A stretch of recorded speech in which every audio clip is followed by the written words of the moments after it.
thank you all very much for coming. As you can see, it is probably the broadest and largest topic possibly of the entire couple of days. So we're going to try and distill some hopefully valuable conversation into our 45 minutes. We'll try and leave a few minutes for questions at the end. So if there is anything that you'd like to ask, then please do keep it up your sleeve. So as we can see, we're addressing the current challenges. We're not going to address all of the current challenges because that would be impossible. But across the wealth of experience on this panel, hopefully we can start unpacking some of the key areas, really. So I'm delighted to be joined today by Florian Augustin, who's Chief Commercial Officer of HotelPartner. We have Serena von der Heyde, who's the owner of Victorian House Hotel and Georgian House Hotel. Roddy Whiteford, who's the founder of Hotelfone, and John Stevenson, founder and managing director of ZeroProcure. So what I'd first like to do is to set a bit of context, is to ask the panel just a brief introduction to their business, and also how the current challenges across both, mainly from the supply side, but also the demand side, how are these current challenges affecting their businesses directly? So if I might start with you, Florian. Hello. Thank you for having me, Harry. Nice to have such great colleagues on this panel. HotelPartner is a revenue management service company and technology company, but we carry service very much at our heart, like the rest of our industry does. If I just, the last couple of years obviously has been very challenging in terms of, as an owner-led and bootstrap company, having the chance to continue doing our work, but being able to finance ourselves. But that went rather very well. We have a great retention rate, and we were lucky enough to actually grow in the last 3 years, and had the last quarter was the best quarter in company history. So we're very much looking toward a very bright future. What I believe one of the bigger challenges that we are facing as a supplier or as a service company, which is very similar to the challenges the hoteliers are facing, is finding the right staff and motivating our staff. So we're currently completely redefining our whole employer branding, our whole focus on our people, how we can become an interesting place of work and deliver a consistent service to the industry. And we very much hire people from the industry or with industry background.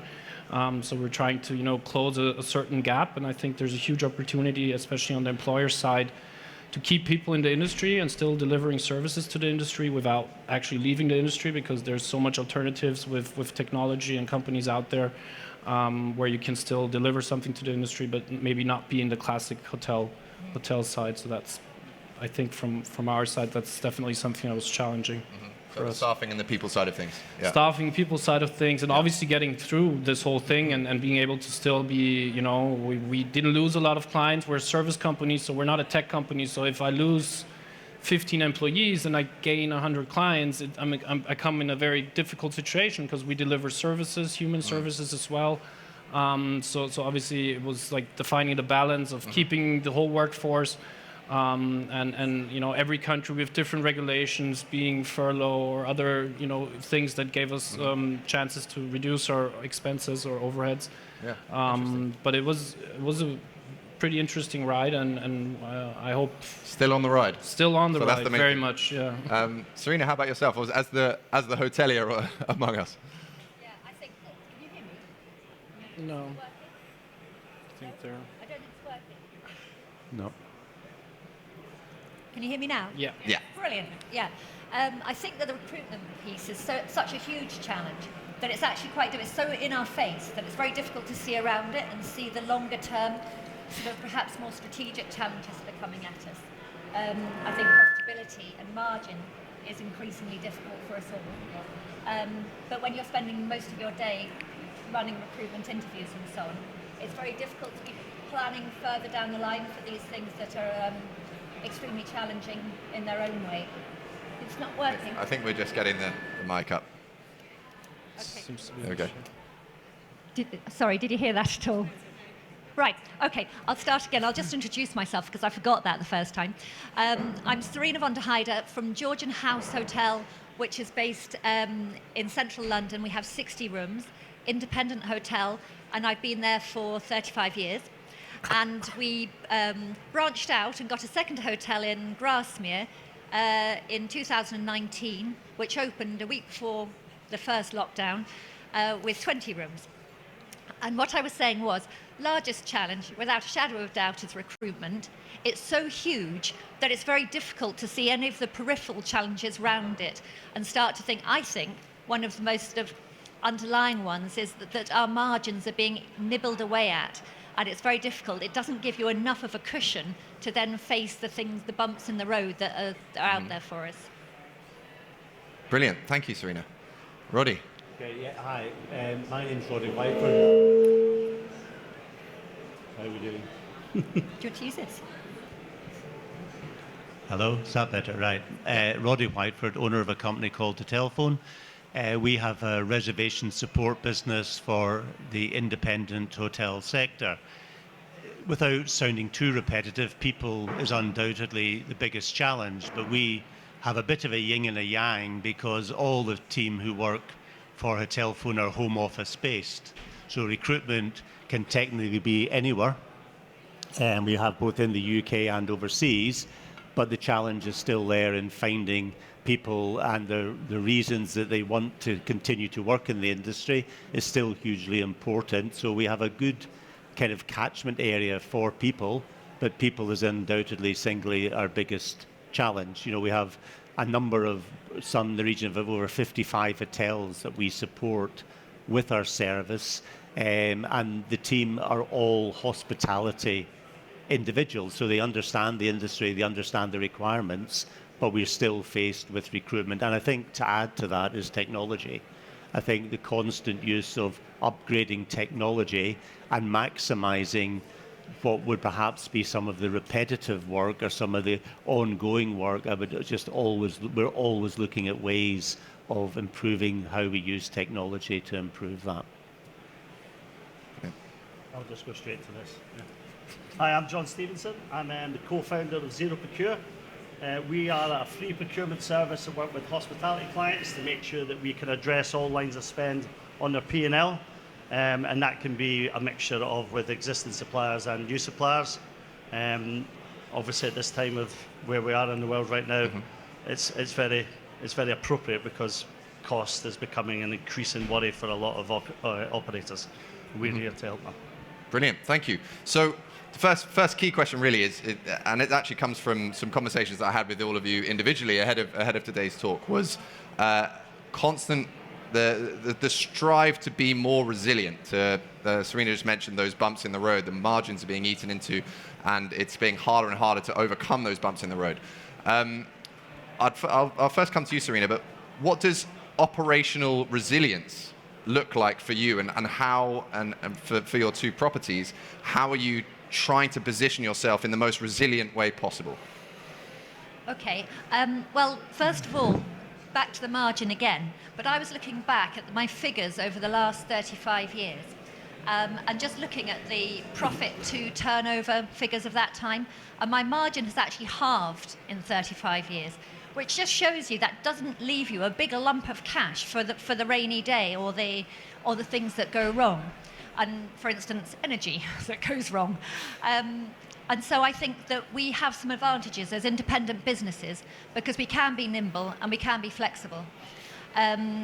So for instance, if we get really quiet during the winter and we are suffering from the recession and we don't have demand, then because of the way our building is built in 1851, but the way the boiler systems are set up, we can actually just close off sections of the hotel, and if we need to, we can survive in one part of it to actually be servicing the amount of the building that we can afford to keep open and match the number of guests we have in.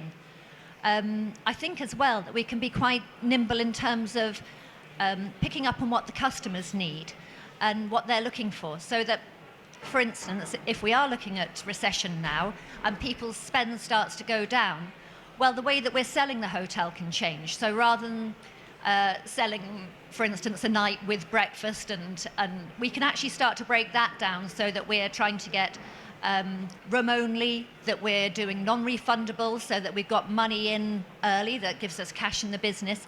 There are different ways that we can break down the different elements of what we do to try and make it more attractive to people on a lower spend. During COVID, we actually cut off part of a different part of the building, rebranded it as a different hotel entity, and then sold it as a like Georgian house light type product. And I think this is the kind of thing that independent businesses have the freedom and the agility to do. Yeah, almost the independence is the superpower almost. It is. You had a really interesting point when we spoke about the single-use plastics, just to demonstrate the agility of the smaller property. Yeah, probably about 5 years ago, we took the decision that we wanted to use the larger dispensing refillable bottles for toiletries because of environmental reasons, so we didn't have, throwaway plastic in the business. But at the time that we took that decision, we decided to do it, we researched it, and we implemented it within 3 months. And at that time, a big hotel chain made a big announcement that they were going to be, by 2021, phasing out all their single-use plastic in the rooms. I was like, how can it take you 4 years when it took us 3 months? So I do think we have that ability to be able to turn things around quickly. Interesting. And I think a point that you made there around the Georgian house light, right? The having to think about people trading down when customer confidence decreases. From a revenue management perspective, how do you feel partners like that can kind of get involved and support that resilience there? I mean, Serena mentioned it a perfect example. It's understanding strategy and having a strategy in place for any given reason. We've been doing this since 2006, so we've been around for some time. We've seen the one or the other crisis, and if you react quickly to the changes in the market dynamics with a strategical approach and know how can I maybe fill my property with a less higher ADR, but maybe with with guests with a longer stay, average length of stay. Creating a strategy and incentivizing and being more competitive with my 4, 5, 6 nighter stays, and creating value through that and reducing costs as well. There's a very big strategic point in revenue management that needs to be considered when doing professional revenue management, is understanding the whole part of the business, the distribution side of the business, the pricing side of the business, and then creating something that works with the hotel in question. And we saw it especially during the pandemic, relying on a system-only approach where there's no human interference or human strategy behind it. We saw it in London when the pandemic hit. The first couple of weeks, a lot of properties were in room prices which were completely detached from the demand in the market, because their system was doing a historical approach and saying you have to be this high because last time at this period you were selling for £400, but currently there's a demand, almost no demand, and you're still selling for £400.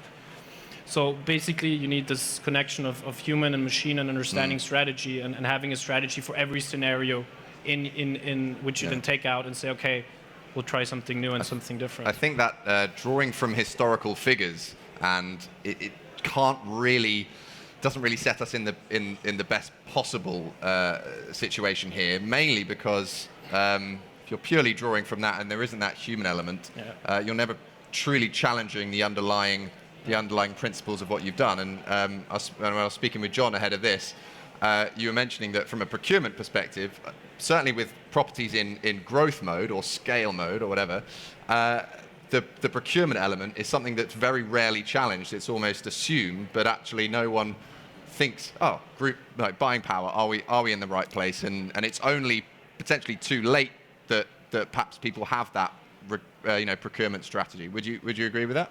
Yeah, I mean, every business has some form of procurement strategy. Either they do it themselves, they hire someone to do it, they use an outsourced company, and all of those types of situations have the merits. But I think when you get to a situation like we're in now, you might need to employ more than one strategy at the same time.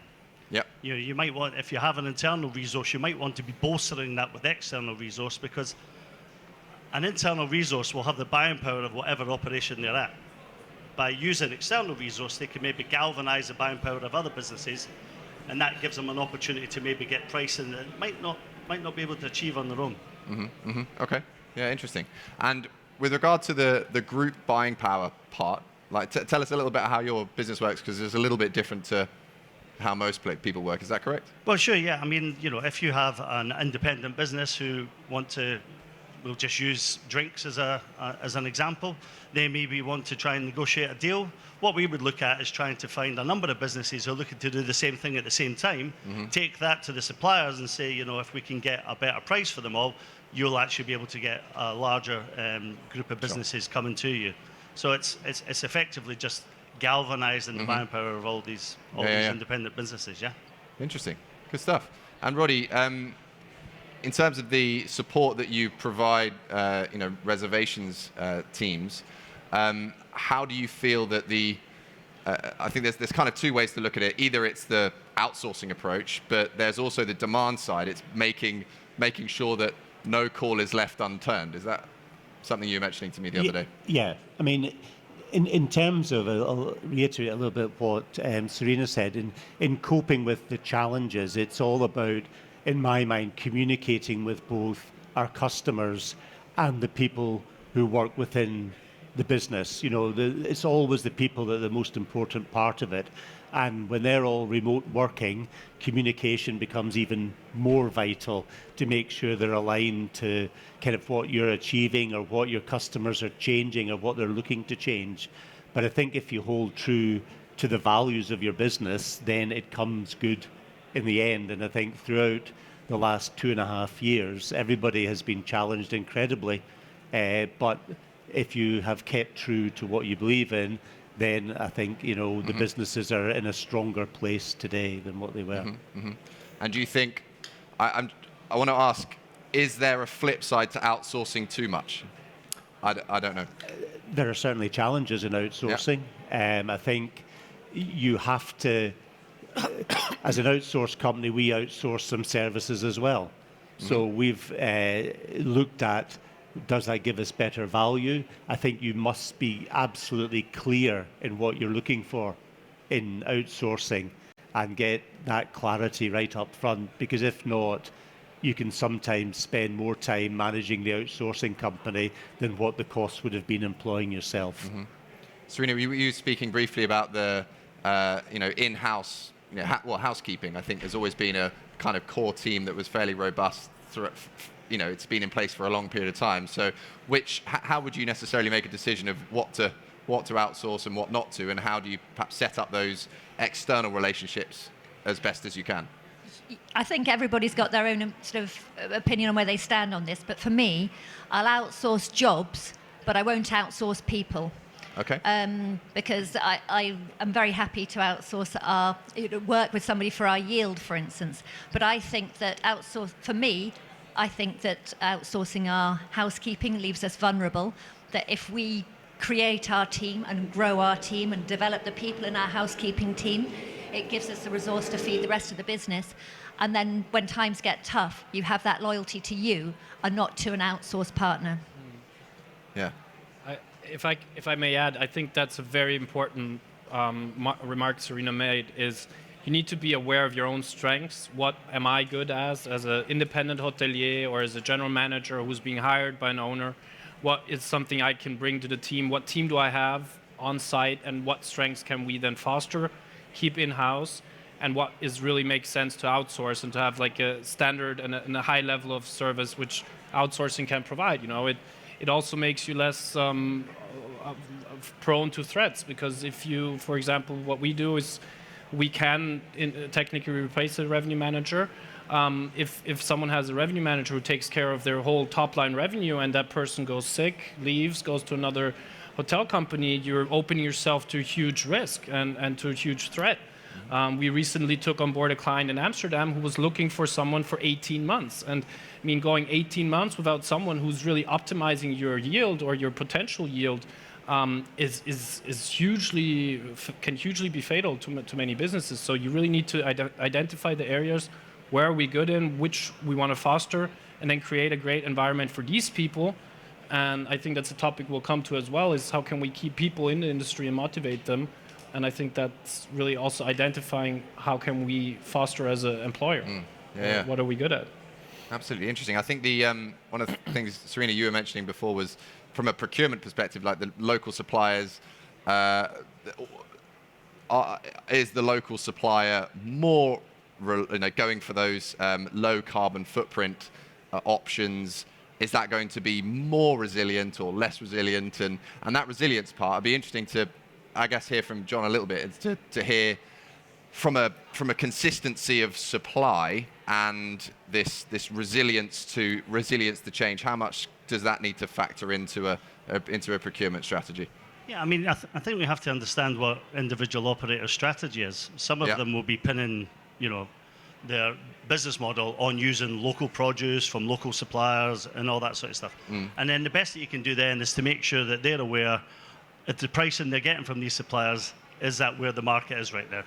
Yeah, but some people will understand that some things are more of a commodity, and it won't really matter what name's on the invoice at the end of the day. So therefore, it's just about being smarter. Every business right now just has to be aware that price increases are coming across the board. I mean, because the things that are going on in the world affect just about every single part of the supply chain. Can people forecast for that? Can people forecast and plan for this, or is there just going to need to be an acceptance that there is no planning for it? I think if they can, you should give me their phone number, because it's probably the only person that I could hear that could do that accurately. I mean, people can make their best guess, but the simple fact of the matter is, 4 months ago, you wouldn't have been able to understand that French fries have gone up by 40%.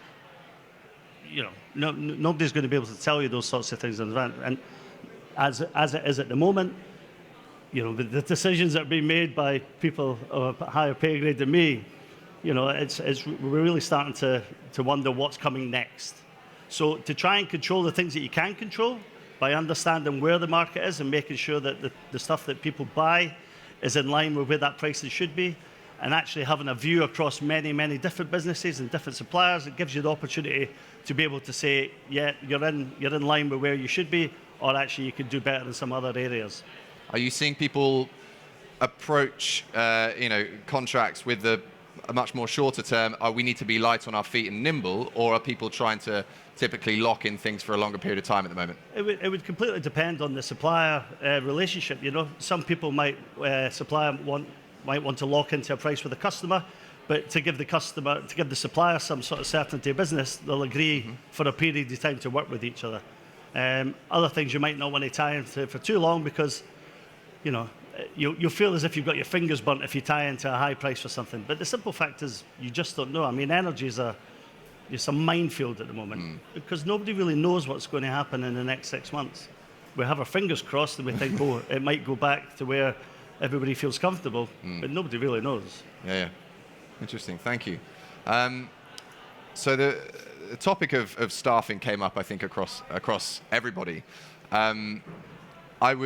I think there's possibly multiple schools of thought on this, but are we feeling perhaps the younger generation, where their careers are perhaps more horizontal and transient and hopping between lots of different types of jobs, potentially within the sector, potentially outside the sector? How do we create resilience in a workforce among a generation that perhaps is far more used to being horizontal and transient with their career path? I know we had a brief conversation about this morning, but it'd be interesting to hear from, perhaps you, Florian, first. Yeah, well, I might have a more controversial opinion. I do not believe that the younger generation, the 20 to 25, 28-year-olds, are less resilient than maybe other generations were. I think that they are just much more, have a different aspect of how they are motivated, and you need to find that aspect as a hotelier. How can I bring that atmosphere and that attitude into the company, into the hotel? Yes, rooms will have to be cleaned, and it probably still very similar to how we cleaned them 20 years ago. Food will still need to be cooked and served, but the atmosphere surrounding that, the people leading these teams, what mindset do they have? How do they approach the subject of treating employers or employees? I think is very key. And I think we as an industry, are always very easy to go down the route and say, this is how we've done it forever, and this is how we'll keep on doing it. And I think that mindset is slowly but surely changing, and it's being challenged consistently, especially with the upcoming hotel suppliers on a digital basis. There are so many new PMS companies, you've all heard of them in the last couple of years, coming out and about, who first of all focused on the employer branding, on the marketing side, and creating a startup Silicon Valley flair attitude, creating benefit packages that are just so outside of the norm of our industry that really motivates those players to stay in the industry. And 80% of their workforces are people from the industry. So it really shows that there's enough demand, I think, from the younger generation there to work in the industry. I think a lot of people, and especially independent hotels, who obviously are lacking the big corporate decisions where also funds are being put aside to focus on that, because it's a deficit, as we see Marriott, Hyatt, and so on in the last couple of years focusing on, that independents need to kind of evolve themselves to that kind of environment and create an atmosphere where those people are challenged and like to work in. And that's for us as a company something, as I said, we're not a new tech startup. We've been around for 2006, so we've constantly evolving and changing as well and trying to adapt to those needs, and that attracts talent, in my opinion. So let's say and we have maintains it on a longer period as well.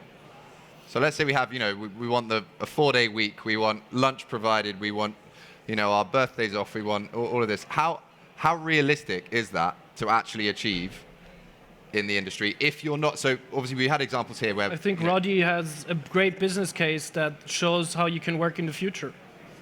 Well, that's very kind of you. I think talking about, if we had all sat down 2.5 years ago and said, this is what the world is going to look like for the next 2.5 years, everybody would have thrown their hands up in horror and said, no, can't do this, we ain't going to do that, no, that's not possible. And look at what everybody has had to go through in the last 2.5 years. So flexibility is in the mindset. Yes, it was forced upon us, but I think you just absolutely have to look at what individuals are motivated by.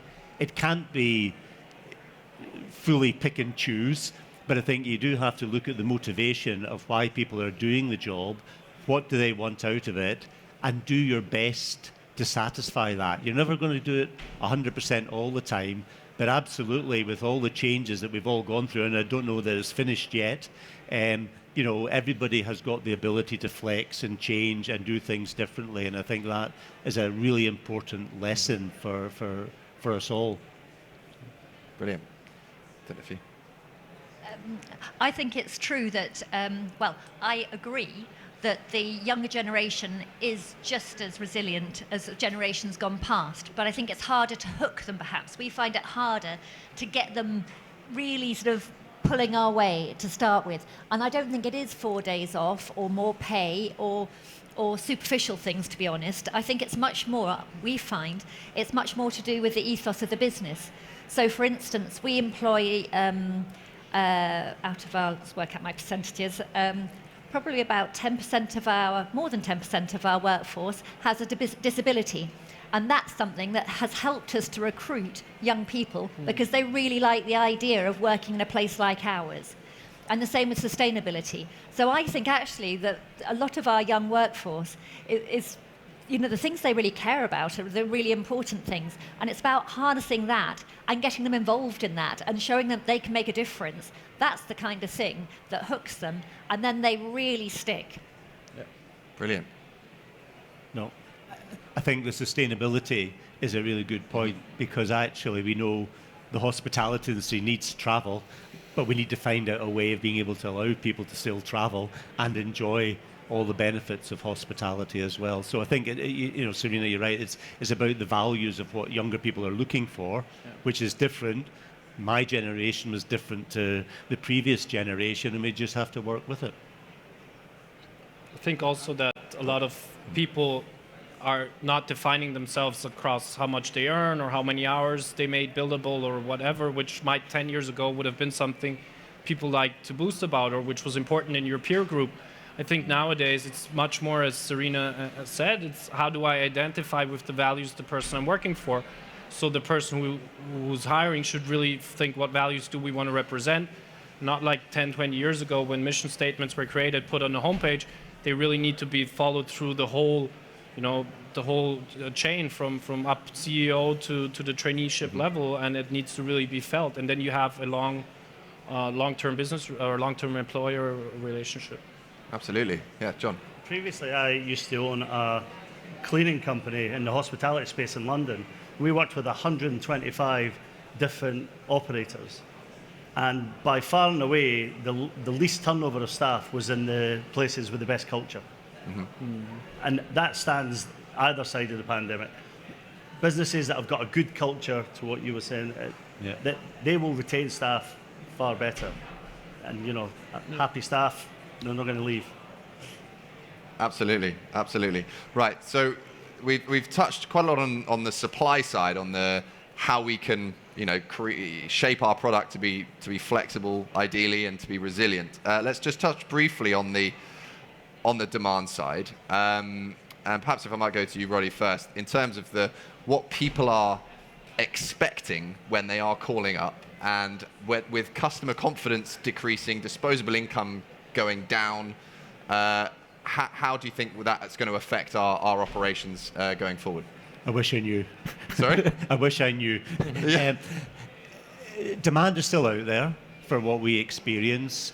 We're handling 15,000 calls a month coming from hotels that on an overflow situation.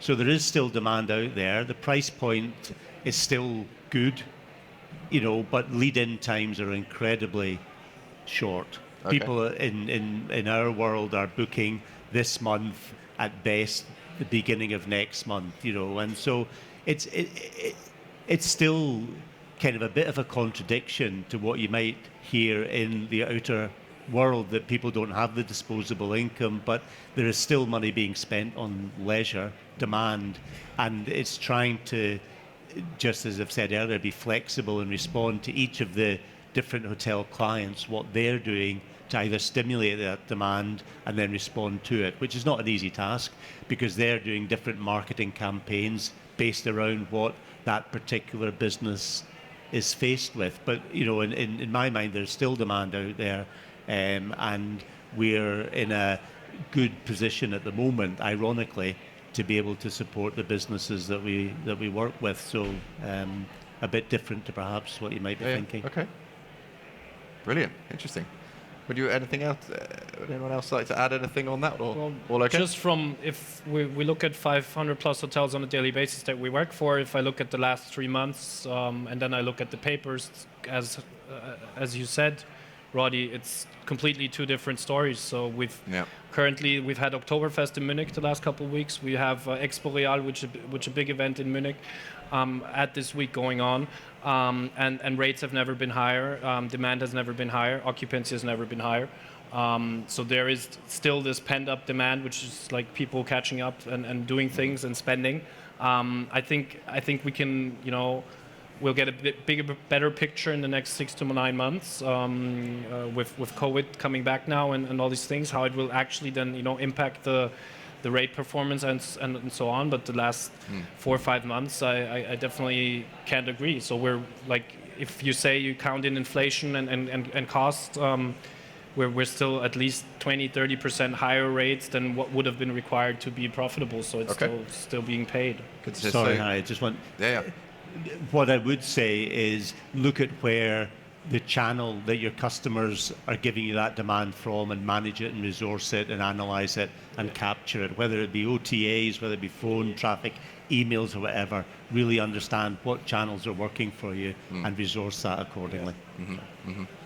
Brilliant, fantastic. So we've got a few minutes now for some questions. So I don't know how we're going to, do we have another microphone? Or wonderful, good. Be great if anyone might have any questions for any of the panel. I've got a... Oh, goodness. You've got a question, all right. Yeah, I've You got a can keep question thinking for the panel. Well, it's more of a kind of request. Because we're having to... recruitment's an issue. We're having to employ and then train a lot of people. Anybody making software for our industry, which obviously is a great way to go because it's reducing the amount of resource we need, please could you make it as visual and intuitive as possible? That's it. It really helps when It's you a get... reasonable request. Yeah, it makes a huge difference. If you're having to train something that actually is not very easy to understand to somebody that's never worked in the industry before, the more that we head to easy, visual, trainable stuff, the easier and better the standard of service will become. Yeah. Actually, that training piece and making it easy, if we are having to really have staff hit the ground running when they come on board, you mentioned something about your menus, which I thought was quite interesting. It was great. You were saying that based on the skill sets that were in the kitchen at given times, the menu could... Oh, so we kind of flex them. Yes, we have actually, because of the staff shortage that we experienced recently in our kitchen staff, we've actually had to reduce and make our menu more simple so that we don't need such a high level of skill to be able to resource it. Right? Yeah, I just thought that was a really interesting way of, thinking around those problems. Yeah, we just have to cut our cloth to fit what we've got. But very interesting, though. Technology is such a great opportunity for hotels to create environments which help onboarding. You can have big companies have had a completely digital onboarding process since ages. It's nothing new. It's super easy. It's learning. It's gamification pure, and you can really get people up and running really fast. I just think that there's so much technology going on right now, especially in our space and also in others, that it's really hard to find out what is the right fit for us and what do we actually need, and not the other way around, the others telling me you need this and this, but actually understanding what do we require. I think that's very, very complex. But there's a lot of good companies out there that help you in that way and finding what's right for you in the tech stack sense. Yeah. Interesting. Fantastic. Has anyone thought of anything yet? Yes, thank you.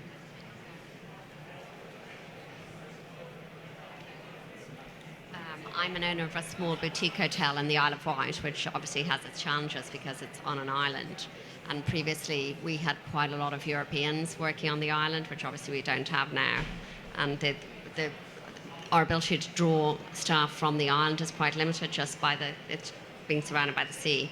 And I was just wondering if there's any industry approach to be able to get more hospitality professionals into the UK, where we used to be able to before, because obviously it's considered low skill by the government. It just makes it quite tough, even on exchange programs, even for a short time. I know they've done this in agriculture, but I don't think it's been so easy for hospitality. Yeah. I'm just drawing on the qualified staff point. Hospitality rising. There's that. Yeah.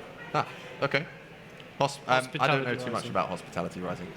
There's Hospitality Rising, which is this opportunity for us all to contribute to be able to publicise hospitality as an industry, which is a kind of roots up initiative.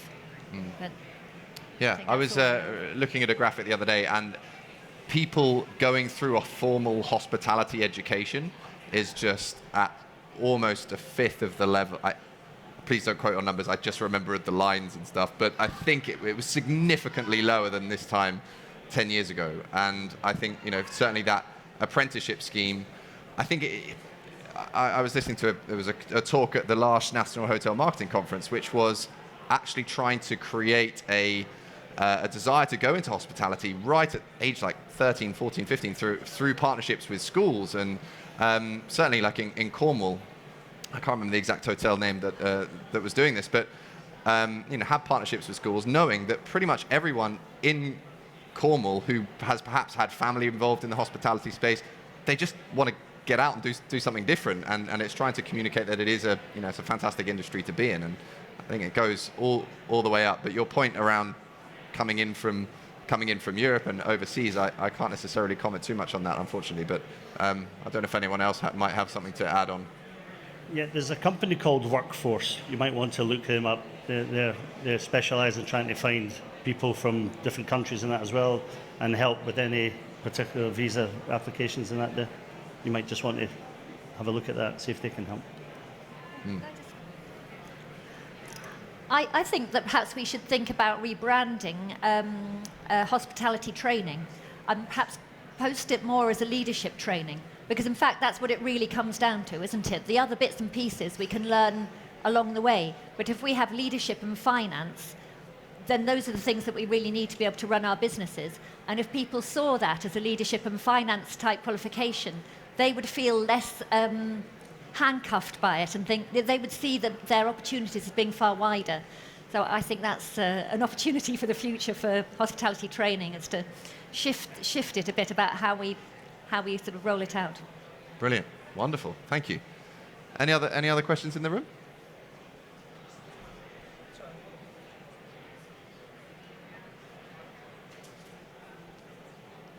Hi guys, thanks for today, by the way. What's your priority on spending for, you mentioned about technology and staffing and service. What about when it comes down to refurbishment and interior design? How do you see that affecting your spend? What's your priorities there? Is it about having better technology? You think that people come to you, or do you think it's better that the environment is more interchangeable and more unique? What would be kind of your solution to that, or your priorities? Yeah, I don't think it's an either or, because for us, we're a sort of designy type hotel. So if we get old and tired, we can drive as much business as we like, but it's going to be unhappy business and our ratings will fall and then we'll have nobody. So we have to carry on, like the Severn Bridge, redoing it and redesigning it, keeping it fresh and beautiful. But at the same time, I look at every kind of technology spend as how quickly are we going to get the money back on this, and how many people are we going to be able to, how much resource are we going to be able to rechannel and redirect and put into somewhere where it's customer facing. So, yeah, separate decisions. But it is really difficult if you aren't getting an awful lot in the first place, isn't it? We're still recovering. Thank you. So can I ask one more question? Sorry. Can I add to it? Sorry. Sorry? I might add to it. Oh, sorry. Yeah. Before the next one. I would say that technology should never be seen as a substitute to the service and experience that you're giving people. And I think you can often get blinkered by all these amazing products. They're very shiny, very compelling. But how much does that resonate with our actual ability to deliver an amazing experience? And quite often, if let's say you're in a luxury property and you go with a messaging solution that pops up with, oh, hi mate, like, is that really us if we're trying to sell a really exclusive luxury experience? No, but we followed the shiny system, and and so I think it has to be who are we? What is our experience, and how can technology facilitate that? Enable, yeah. Should be an enabler. An enabler. And so if your comparison of technology investment versus interior investment, if the technology is enhancing the experience, the overall experience, both physical and digital, then great. If it's not, and it's channeling people almost into a technological experience that isn't conducive of the overall that you're trying to achieve, then I'd say that should fall further down the priority list. Anyway, you had another question, so that please go. actually answered my question, actually. So yeah, I should have stayed quiet. Thanks. Oh, there we are. Sorry. I don't know if anyone else has anything to comment on that one, or